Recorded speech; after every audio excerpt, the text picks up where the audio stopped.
That more or less does it for player moves, and that more or less does it for On the Wire. We're going to head into a break. When we get back, it's going to be tournament news. But before that, we're going to show you what's been going on outside of StarCraft II. Clutch is going to bring us up to speed.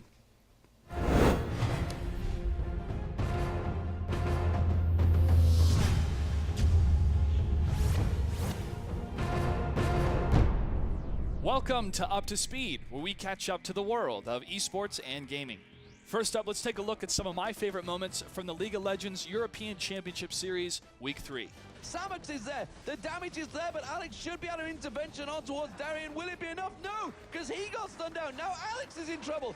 Alex goes down. Beautiful, beautiful team play from Giants. The Copenhagen Wolves are coming. Svenskeren doesn't realize the trouble he's in. The command protector's on Xin Zhao. Come on, the shockwave comes out. It's not going to be enough, but Svenskeren has been knocked into the air. Lantern is down. He's going to use it. The dark passage to safety. Peke going in there, though. He's going to finish off Yellow Pete here. That's going to give him the chance to jump over. He jumps over to the wall, uses Q, which will land, finishes off Sona. Shumpo's out again, showing his skill there. This is the battle of the burst. Spontex doesn't want to be around once that Twilight Shroud gets dropped. He could just come straight back in, but immediately using that damage he has, he should manage to take him down here. Samox taken very low. He's going to be back and forth. Spontex, oh! Samox picks up the kill and turns it around. He exposed, and they're just going to keep pouring onto it. They're going to try and dive. It's going to be the Cataclysm. They caught out Yellowstar, but they're not putting the damage on towards Yellowstar. Instead, they're focused across. Yellowstar's still free on the back here. He's just laying down all the damage, putting the smack down, and there's the unstoppable force. Slayer's going to get dropped down. It's a triple kill for Misfortune. Yellowstar just sat at the back laughing at against all authorities there. He picks up the quadra kill. To do have Chae going in on the mid lane. Wow, that was really ballsy. Actually, he's going to get knocked up here. Laser's going to come through. Can they finish? There's the gnome. And Mumu comes into the split second. It's whoa! What a flash from Maluno. Taking a look at the overall standings for EU as of Saturday, the 2nd of March. Gambit Gaming is leading the standings 8-2, then Fnatic 7-3, SK Gaming 6-3, and Evil Geniuses 6-4. The rest of the 4 teams, Dragonborns against all 30, Giants Gaming, and Copenhagen Wolves down at the bottom 2-10. You can get more information about the Super Week that has just happened for North America and Europe at lolesports.com. Next up in Heroes of Newerth news, I was able to sit down with the director of esports at S2 Games to talk about what's new with HON 3.0. Sam, thanks for joining me. Absolutely, man. Glad to be here. First off, Heroes of Newerth has been a game that's been released for a while. It is one of the games in the MOBA scene. How would you describe it? How is it different from other MOBAs? And can you tell us more of the new updates that have come out? Yeah, absolutely. Like you said, Heroes of Newerth has been around a really long time. Out of the 3 games, Dota 2, League of Legends, Heroes of Newerth, Heroes of Newerth is actually the first one that came around. I would describe Heroes of Newerth as a little bit more intense. The graphics are a little bit more bright. The skill is a little bit higher, and everything moves a lot quicker. And I think that's what appeals to some people, is they like how hard it is, and they like how steep the learning curve is. Our big update that just came out was actually HON 3.0. It really made the new player experience much easier. We added a learnatorium so players can get a tutorial and play against bots. And I think bots is the biggest thing that HON 3.0 brought. Up until now, you jumped into a game of Heroes of Newerth and you had to play against people. It was just a really tough experience. We didn't have the greatest tutorial, and we didn't have an opportunity for people to come in and try the game against bots. Now that we have that, we're seeing a major growth in our player base, and people are reporting that it's a lot easier to get into our game. So HON 3.0 came out about 2 months ago, and so far it's been doing exactly what we wanted.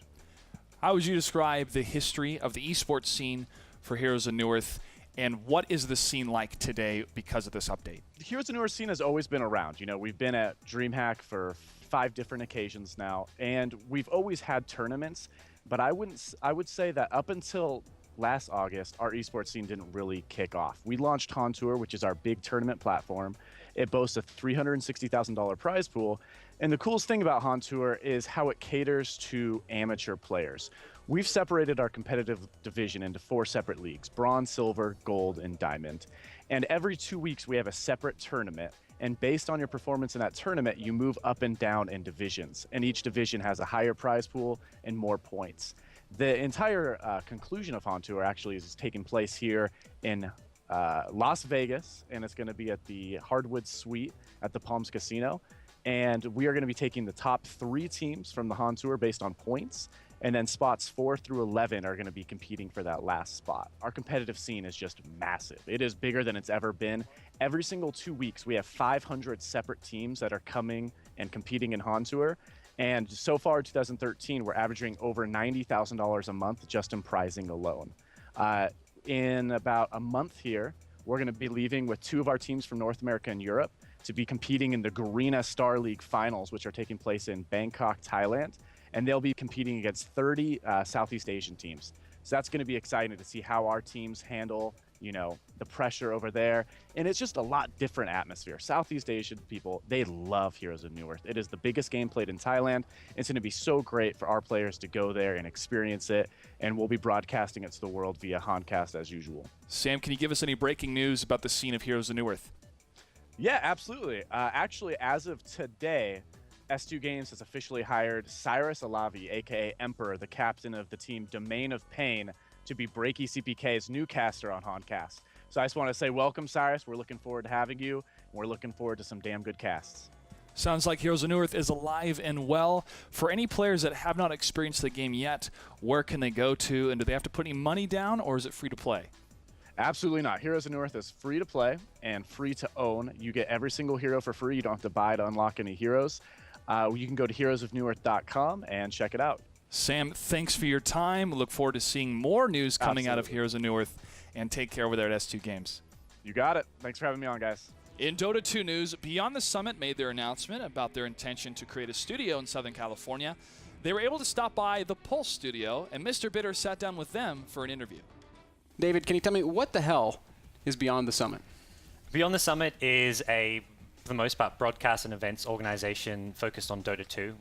Myself and my partner, David, LD Gorman, another David, we're basically started out as commentators and built Beyond the Summit into a coverage partner for Dota 2 events. Now, you guys recently had a Kickstarter event. You said, we want to open a studio to create esports content around Dota 2 in Los Angeles, and we're going to do it with $25,000.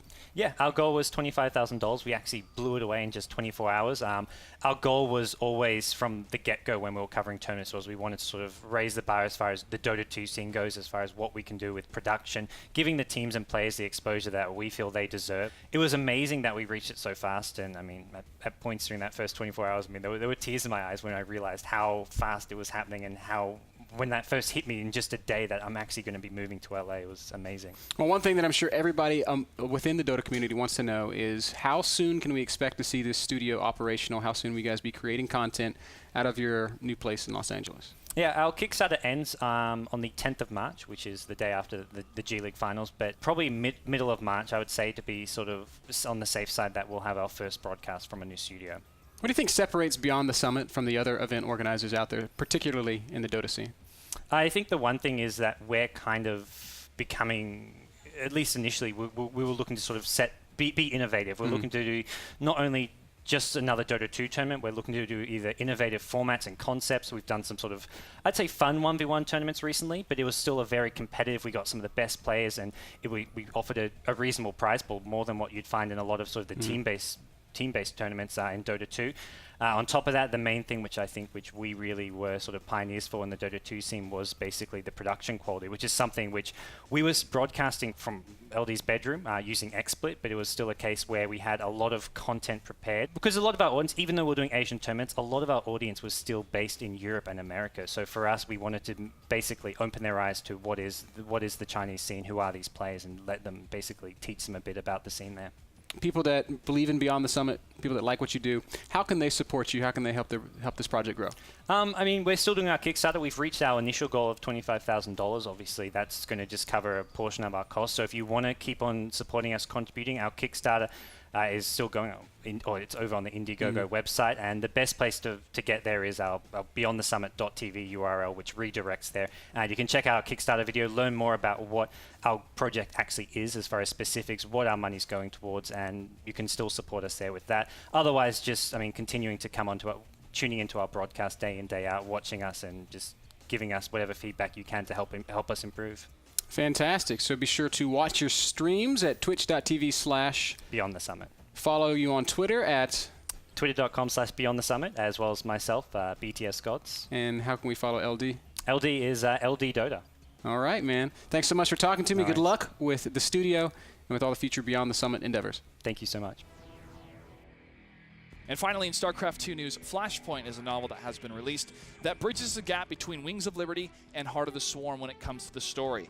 This novel is highly, highly recommended by myself. I thoroughly enjoyed it, and it is a must-read for anyone interested in the lore of StarCraft II. Plus, it shows the world just how much of a bro Valerian Mengsk is. Make sure to pick it up at a bookstore near you, if they still exist, or go ahead and buy it online. That does it for this edition. I'm Clutch, and you are up to speed.